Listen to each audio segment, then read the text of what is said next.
I'm Daniel James, and you're listening to 7am. For months, Jim Chalmers has been trying to write a budget about the future. Productivity, reform, repair.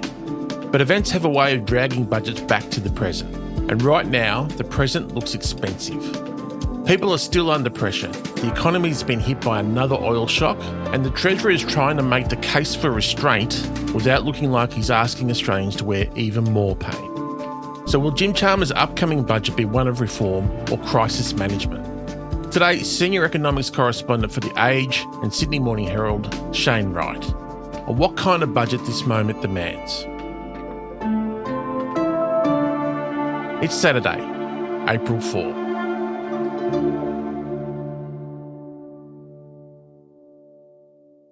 Shane, great to have you on 7am. Let's start with the basic picture.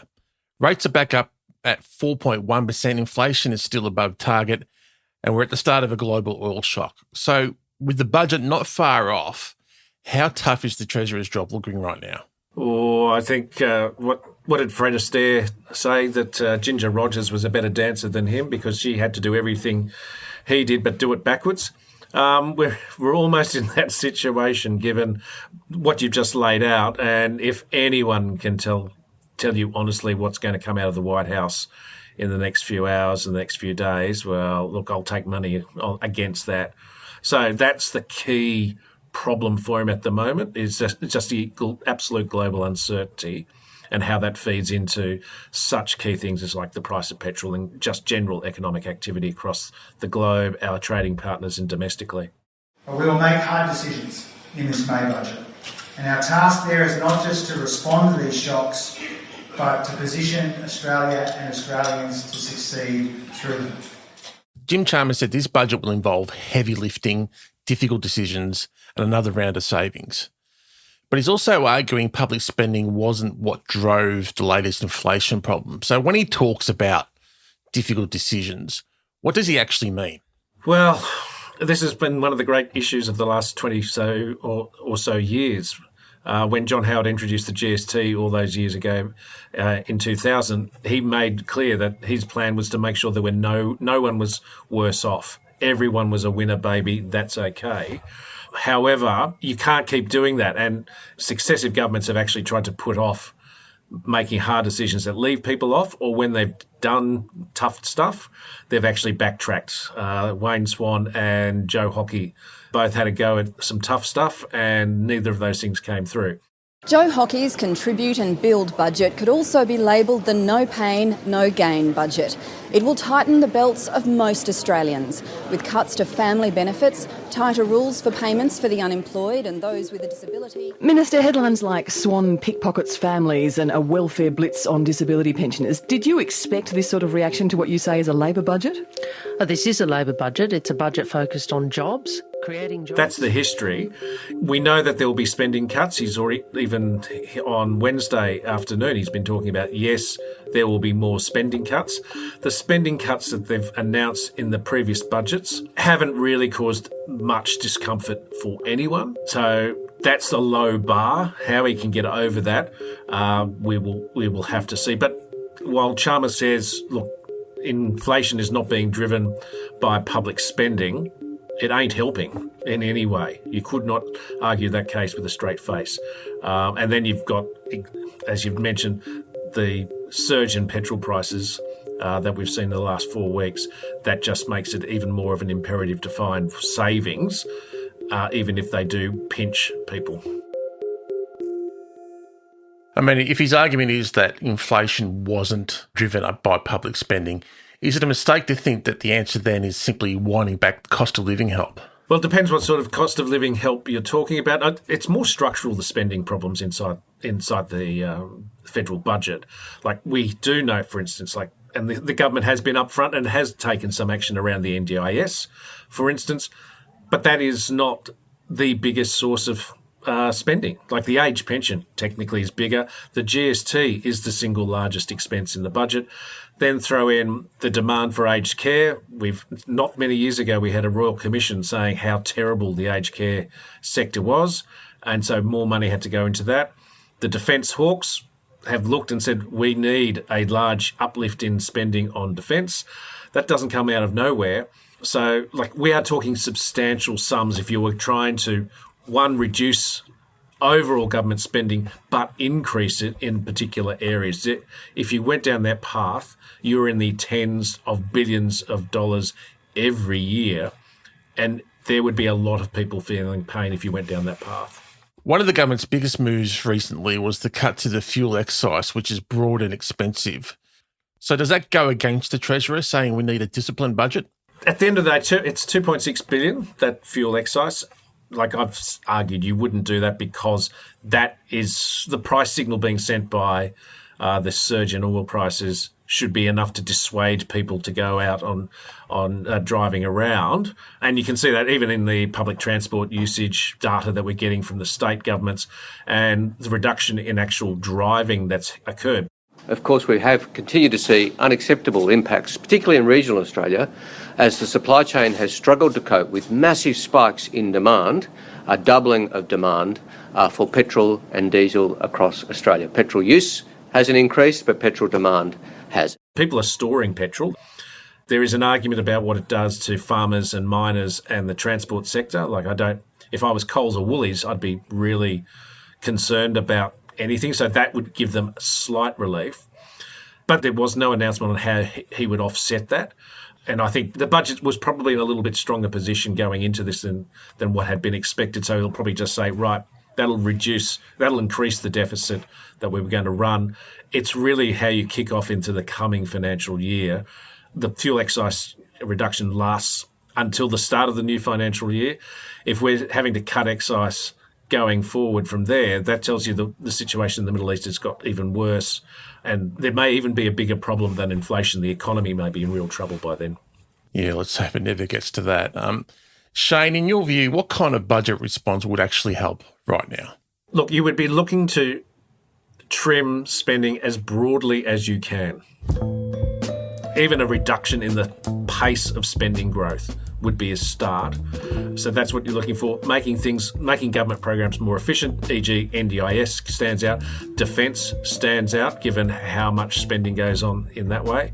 Pushing back on states who want more money for everything and then some. And that feeds into the health and education sector. So that's where you'd start. And then you're getting into ways that would make the economy grow faster, which means if the economy's growing faster, then you can afford all the pretty good little things that you might want to do. That gives you that space, but you've got to get the economy growing a bit faster without having inflation pressures building through it. Coming up, will the government listen to calls to increase the tax on gas?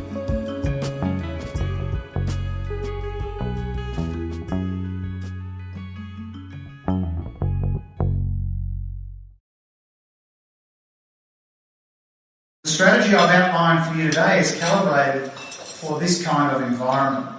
A supply-side strategy to lift the speed limit of the economy and to make it more resilient. Create room in the budget to expand capacity and to make our tax system stronger and fairer and more sustainable so that we can sustain stronger growth in our economy. One of Chalmers' big lines is increasing productivity, lifting the speed limit of the economy, as he puts it. Do you have any sense of what his approach to increasing productivity is likely to be? I think you'll see a fair bit about regulation. The productivity story is really interesting because this has been a global problem since the global financial crisis. In fact, just a little bit before that, because productivity is never driven by governments, as much as some people might want to argue. It's driven by businesses innovating and using new tech.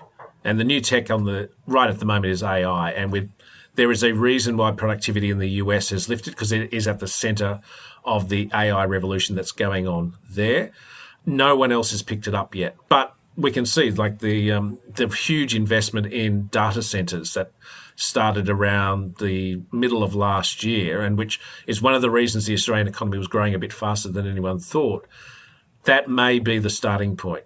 And if you can find a way to better utilise resources through the use of this tech, well, that is the history of productivity all the way back to the Industrial Revolution. So not getting in the way of AI, making sure it works efficiently, So that might mean pushing back on vested interests, say, around the union movement, even around the media, which has got strong views around copyright usage, that sort of thing. And when it comes to regulation, it's really all about doing as much regulation as we need to protect people and as little as we can to encourage innovation. And that's how we maximise the big opportunity, the big game-changing opportunity of artificial intelligence, while also managing and mitigating as many of the risks as we can. That is one way. It may be about better transport networks. That's another way. Just bringing ideas, getting businesses to invest, not maybe in AI, but in new equipment. We're waiting on a formal response by Chalmers to the Productivity Commission's report on business tax, which came up with a proposal for a cash flow tax, which no one in the business community wants, and it would hurt really large businesses which do the bulk of R&D investment. So I think you will see a tax incentive or tax change in that regard to get businesses to spend on new plant and equipment. And that is one way to get the economy running a bit faster than it otherwise would. Chalmers has now confirmed that there will be tax reform in the budget, but he still won't say whether that includes capital gains. Do you think this could be the moment that the government does something meaningful on housing and tax? To give them their due, like we haven't had a government like this one in terms of being upfront about setting a target for new homes, throwing a huge amount of money at it since the 70s. Like it is a real outlier. You can argue about whether it's successful. Yeah, but the ambition is there. The first budget is where Chalmers set a target of 1 million new homes. They've actually increased the target and they will not reach it at this point. But you're putting that into the budget. That is sending a clear message. The capital gains tax and its interaction with negative gearing, ultimately it's more a signal because all the research in that space suggests they are marginal in terms of bringing on new supply and reducing prices. Like we're talking 1 to 3, 4% in terms of total impact. So the best thing you could do is always going to be on the supply side. And in fact, there's figures out on Wednesday showing that the number of building approvals is up 9% over the last 12 months. Huge lift in the number of units being approved. That would be one way to bring more dwellings into the market. But we're still way short of what a country with this sort of population growth and a tax system that encourages speculative investment in the property market can deal with. And what about gas, Shane? We know the fossil fuel companies are making a mozza. There are calls for a 25% gas export levy, and Labor is now backing an inquiry into oil and gas taxation. It almost feels like not taxing gas would be more politically difficult than actually doing it at this stage. You're getting to it. There's a real tension inside the government because the non-ministers are suggesting, well, why don't we go down this path? David Pocock, independent senator from the ACT, is in that case. So are some of the Teal members in the House. Australians deserve to get a fair return on the export of our gas. That gas belongs to all Australians. Companies can export it, they can make a profit, but they should be paying us 25% of whatever they get for that gas. But there's also that real tension about what signal does it send to, say, our big exporters, big importing nations like Japan and South Korea?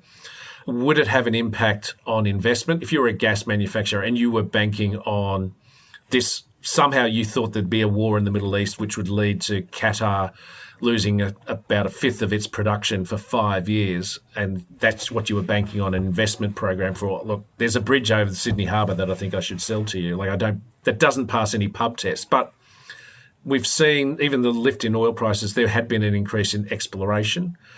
Whether you can get it over the line, these projects take decades to get up. So you could see the argument from the sector saying, look, if you say we're going to put on a permanent tax for a 25%, you go, oh, hold on, that might hurt. If you're saying this is a windfall tax for a short period of time, you might get away with it. But I'm not convinced they've got to that point yet where they'll sign off on what would be a very large tax change so close to the budget.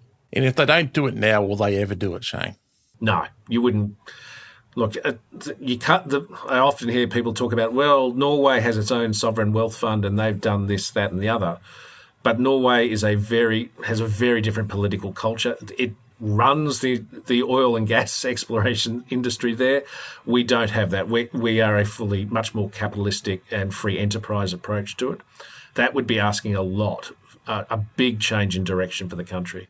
Finally, Shane, it's unlikely Labor is going to have this much power in the Parliament ever again. So do you think they'll use it, and will there be any significant reform in this budget, or do you think they're spooked and a lot of this budget might wind up being crisis management? That's the real risk. Chalmers is continuing to say there will be reform, and he's gone the three areas: saving, tax and productivity. And you're absolutely right. 94 members in the House, so no troubles getting anything through the lower house. In the Senate, if something appeals on the left, he's got the Greens. If there's something on the right that he could get through with the support of the coalition, he's got options. So the political cycle is on his side. The economic cycle, given what's going on with the war in Iran, is against him right at the moment. But politically, are you going to take a punt that will make major changes further down the path? And that argument about he's a non-reforming PM is starting to bite for him and for members of the government, thinking, well, hold on, what's Labor stand for? Labor stands for change, Labor stands for reform, and there are those who are trying to remind him it's not just here to occupy the benches, the government benches, it's actually to do things. You can see all that historical tension lining up with the political circumstances as well as the economic issues that Chalmers and Albanese have to deal with. Shane, thank you so much for your time. Fascinating stuff. Thanks, Daniel.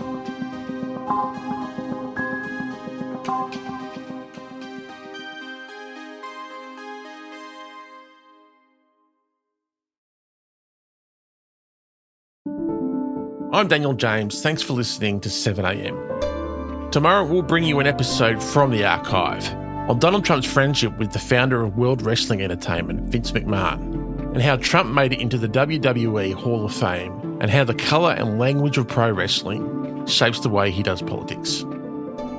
We'll see you then.